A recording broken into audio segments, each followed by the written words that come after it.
जय माता दी। माता जी के भक्तों को मेरा प्रणाम। आप सभी का मेरे चैनल वैष्णवी की भक्ति में स्वागत है। आज हम प्रथम अध्याय ब्रह्मा जी द्वारा देवी जी की स्तुति और मेधा ऋषिका का राजा सूरत और समाधि को भगवती की महिमा बताते हुए मधु केटप का वध करने का प्रसंग सुनेंगे। माता जी के पाठ व अन्य सभी देवताओं की व्रत कथा को सुनने के लिए मेरे चैनल को सब्सक्राइब कीजिए, वीडियो को लाइक कीजिए, शेयर कीजिए। जय माता दी और कमेंट में लिखिएगा। ओम श्री दुर्गाय नमः। अथ श्री दुर्गा सप्तशती। प्रथम अध्याय। मेधा ऋषि का राजा सूरत और समाधिकों को भगवती की महिमा बताते हुए मधु केटप वध का प्रसंग सुनाना। प्रथम चरित्र के ब्रह्मा ऋषि महाकाली देवता गायत्री छंद नंदा शक्ति रक्त दंतिका बीज अग्नि तत्वों और ऋग्वेद स्वरूप है। श्री महाकाली देवता की प्रसन्नता के लिए प्रथम चरित्र के जप में विनियोग किया जाता है। भगवान विष्णु के सो जाने पर मधु और केटप को मारने के लिए कमल जन्मा ब्रह्मा जी ने जिनका स्तवन किया था, उन महाकाली देवी का मैं सेवन करता हूँ। वे अपने 10 हाथों में खड़ग चक्र गदा बाण धनुष परिघ शूल भूषुंडी मस्तक और शंख धारण करती है। उनके 3 नेत्र है।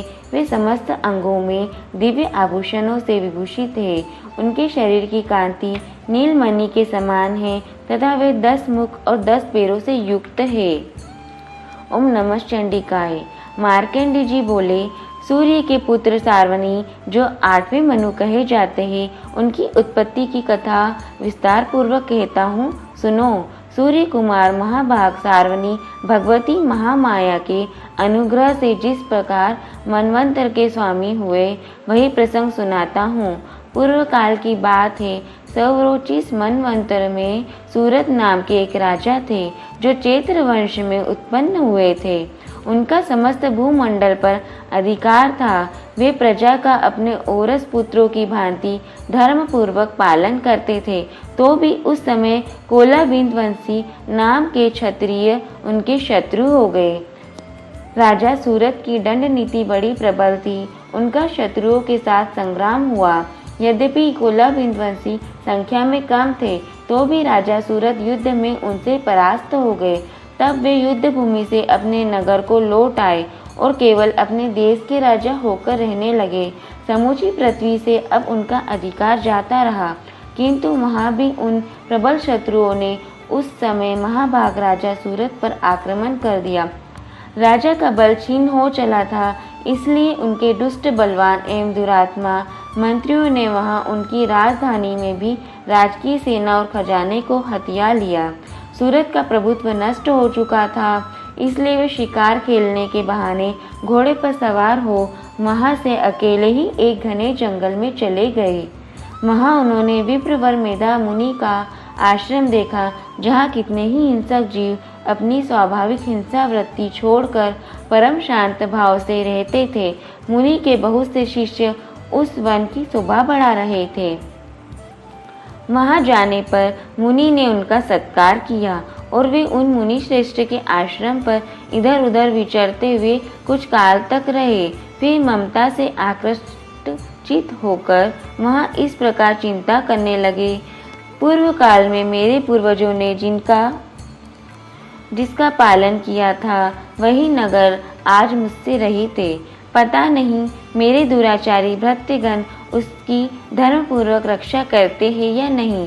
जो सदा मद की वर्षा करने वाला और शूरवीर था, वह मेरा प्रधान हाथी अब शत्रुओं के अधीन होकर न जाने किन भोगों को भोगता होगा।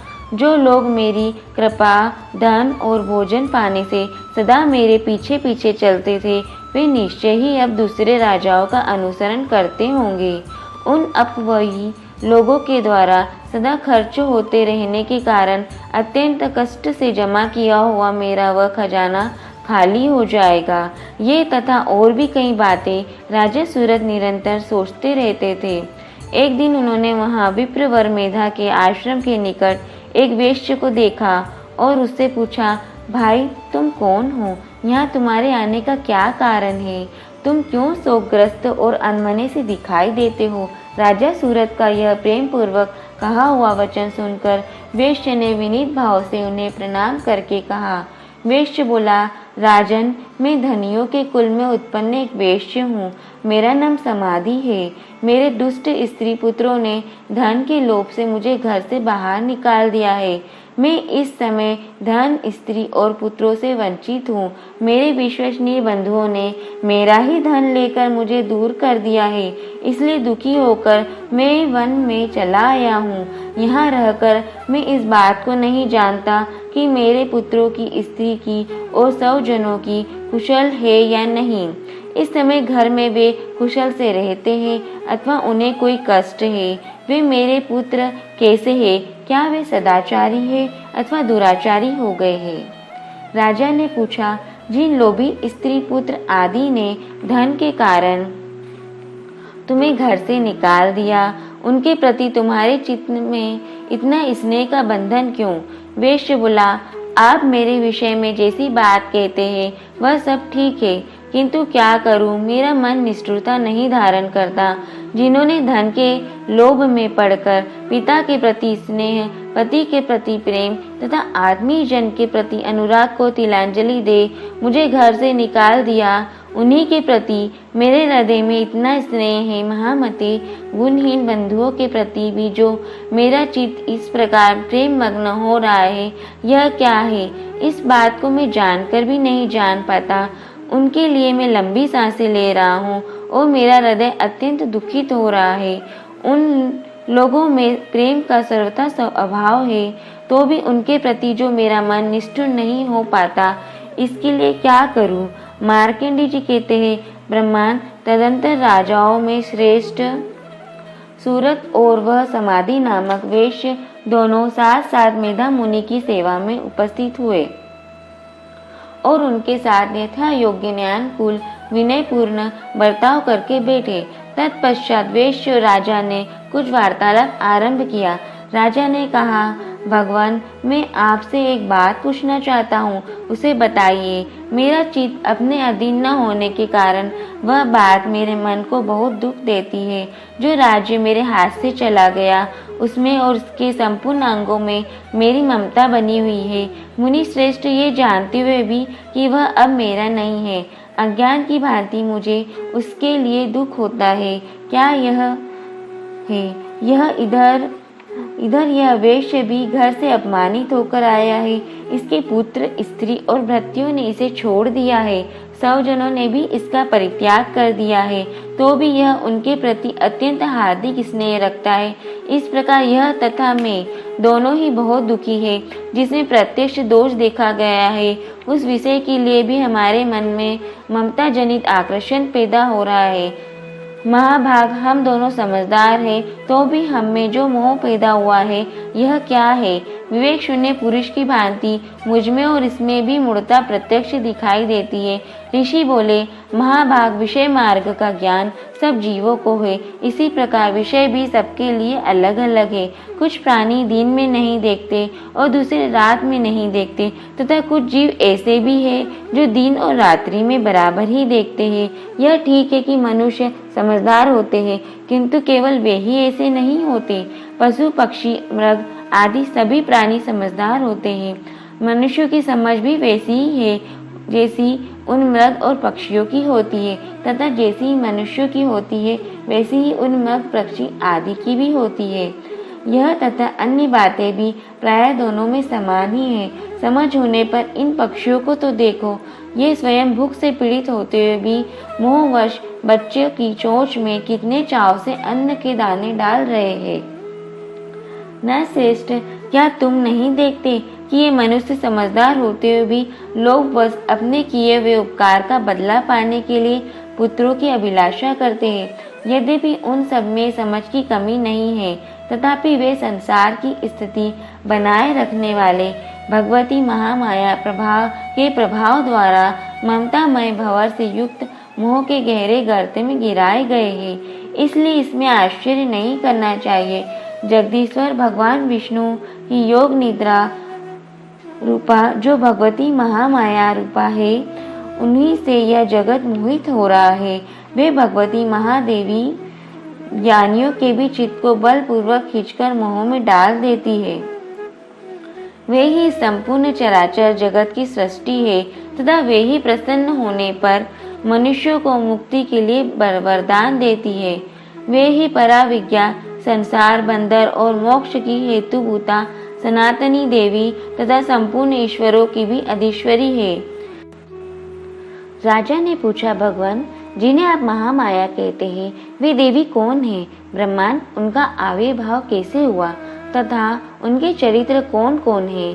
ब्रह्मावताओं में श्रेष्ठ महर्षि उन देवी का जैसे प्रभाव हो, जैसा स्वरूप हो और जिस प्रकार प्रादुर्भाव हुआ हो, वह सब मैं आपके मुख से सुनना चाहता हूँ। ऋषि बोले, राजन, वास्तव में तो वो देवी नित्य स्वरूपा भी है। संपूर्ण जगत उन्हीं का रूप है तथा उन्होंने समस्त विश्व को व्याप्त कर रखा है। तथापि उनका प्राकट्य अनेक प्रकार से होता है, वह मुझसे सुनो। यद्यपि वे नित्य और अजन्मा है, तथापि जब देवताओं का कार्य सिद्ध करने के लिए प्रकट होती है, उस समय लोकों में उत्पन्न भी कहलाती है। कल्प के अंत में जब संपूर्ण जगत एकांत वन में निमग्न हो रहा था और उस सबके प्रभु भगवान विष्णु शेषनाग की सैया बिछाकर योग निद्रा का आश्रय ले सो रहे थे, उस समय उनके कानों के मेल से दो भयंकर असुर उत्पन्न हुए जो मधु और केटप के नाम से विख्यात थे। वे दोनों ब्रह्मा जी का वध करने को तैयार हो गए। भगवान विष्णु के नाभि कमल में विराजमान प्रजापति ब्रह्मा जी ने जब उन दोनों भयानक असुरों को अपने पास आया और भगवान को सोया हुआ देखा, तब एकाग्रचित होकर उन्होंने भगवान विष्णु को जगाने के लिए उनके नेत्रों में निवास करने वाली योग निद्रा का स्तवन आरंभ किया, जो इस विश्व की अधीश्वरी, जगत को धारण करने वाली, संसार का पालन और संहार करने वाली तथा तेज स्वरूप भगवान विष्णु की अनुपम शक्ति है। उन्हीं भगवती निद्रा देवी की भगवान ब्रह्मा स्तुति करने लगे। ब्रह्मा जी ने कहा, देवी, तुम ही स्वाहा, तुम ही स्वधा और तुम ही वष्टकार हो। तुम स्वर भी तुम्हारे ही स्वरूप है। तुम ही जीवन दायिनी सुधा हो।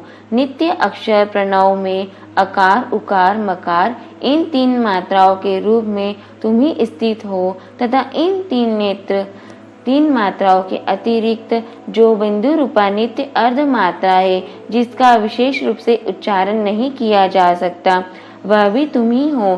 देवी, तुम ही संध्या सावित्री तथा परम जननी हो। देवी, तुम ही इस विश्व ब्रह्मांड को धारण करती हो। तुमसे ही इस जगत की सृष्टि होती है, तुम्ही से इसका पालन होता है और सदा तुम्ही कल्प के अंत में सबको अपना ग्रास बना लेती हो। जगन्मयी देवी, इस जगत की उत्पत्ति के समय तुम षष्ठी रूपा हो, पालन काल में स्थिति रूपा हो तथा कल्पांत के समय संहार रूप धारण करने वाली हो। तुम ही महाविज्ञा, महामाया, महामेधा, महास्मृति, महामोह रूपा, महादेवी और महासुरी हो। तुम ही तीनों गुणों को उत्पन्न करने वाली हो, सबकी प्रकृति हो। भयंकर काल रात्रि, महारात्रि और मोहरात्रि भी तुम्ही हो। तुम्ही श्री, तुम्ही ईश्वरी, तुम्ही हीन और तुम्ही बोध स्वरूपा बुद्धि हो। लज्जा, पुष्टि, तुष्टि, शांति और क्षमा भी तुम्ही हो। तुम खड़ंग धारिणी, शूल धारिणी, घोर रूपा तथा गदा, चक्र, शंख और धनुष धारण करने वाली हो। बाण, भूषुंडी और परिग, ये भी तुम्हारे अस्त्र है। तुम सौम्य और सौम्यतर हो। इतना ही नहीं, जितने भी सौम्य सुंदर पदार्थ है, उन सबकी अपेक्षा तुम अत्यधिक सुंदरी हो। पर और अपर सबसे परे रहने वाली परमेश्वरी तुम्ही हो। सर्व स्वरूपे देवी, कहीं भी सत असत रूप जो कुछ वस्तुएं है, उन सबकी जो शक्ति है वह तुम्ही हो। ऐसी अवस्था में तुम्हारी स्थिति क्या हो सकती है? जो इस जगत की सृष्टि, पालन और संहार करते हैं, उन भगवान को भी जब तुमने निद्रा के अधीन कर दिया है, तब तुम्हारी स्थिति करने में यहाँ कौन समर्थ हो सकता है? मुझको, भगवान शंकर को तथा भगवान विष्णु को भी तुमने ही शरीर धारण कराया है, अतः तुम्हारी स्थिति करने की शक्ति किसमें है? देवी, तुम तो अपने इन उदार प्रभावों से ही प्रशंसित हो। ये जो दोनों दुर्धुष असुर मधु और केटभ है, इनको मुंह में डाल दो और जगदीश्वर भगवान विष्णु को शीघ्र ही जगा दो। साथ ही इनके भीतर इन दोनों महान असुरों को मार डालने की बुद्धि उत्पन्न कर दो। ऋषि कहते, राजन, जब ब्रह्मा जी ने वहां मधु और केटभ को मारने के उद्देश्य से भगवान विष्णु को जगाने के लिए तमोगुण की अधिष्ठात्री देवी योग निद्रा की इस प्रकार स्तुति की, तब वे भगवान के नेत्र, मुख, नासिका, बाहु, हृदय और वक्ष स्थल से निकलकर अवक्त जन्मा ब्रह्मा जी की दृष्टि के समक्ष खड़ी हो गई। योग निद्रा से मुक्त होने पर जगत के स्वामी भगवान जनार्दन उस योग एकांत वन के जल में शेषनाग की सैया से जाग उठे। फिर उन्होंने उन दोनों असुरों को देखा। वे दुरात्मा मधु और केटभ अत्यंत बलवान तथा पराक्रमी थे और क्रोध से लाल आंखें किए ब्रह्मा जी को खा जाने के लिए उद्योग कर रहे थे। तब भगवान श्री हरि ने उठकर उन दोनों के साथ 5000 वर्षों तक केवल बाह्य युद्ध किया। वे दोनों भी अत्यंत बल के कारण उन्मत्त हो रहे थे। इधर महामाया ने भी उन्हें मोह में डाल रखा था। इसलिए वे भगवान विष्णु से कहने लगे, हम तुम्हारी वीरता से संतुष्ट हैं, तुम हम लोगों से कोई वर मांगो। श्री भगवान बोले, यदि तुम दोनों मुझ पर प्रसन्न हो तो अब मेरे हाथ से मारे जाओ। बस इतना सा ही मैंने वर मांगा है, यहाँ दूसरे किसी वर से क्या लेना। ऋषि कहते, इस प्रकार धोखे में आ जाने पर जब उन्होंने संपूर्ण जगत में जल ही जल देखा, तब कमल नयन भगवान से कहा, जहाँ पृथ्वी जल में डूबी हुई न हो, जहाँ सूखा स्थान हो, वहीं हमारा वध करो। ऋषि कहते हैं, तब तथास्तु कहकर शंख, चक्र और गदा धारण करने वाले भगवान ने उन दोनों के मस्तक अपनी जांघ पर रखकर चक्र से काट डाले। इस प्रकार ये देवी महामाया ब्रह्मा जी की स्तुति करने पर स्वयं प्रकट हुई थी। अब पुनः तुमसे उनके प्रभाव का वर्णन करता हूँ, सुनो। इति श्री मार्कंडेय पुराणे शार्वणिके मनवंतर की कथा के अंतर्गत देवी महात्म्य मधु केटभ वध का नामक पहला अध्याय पूरा हुआ।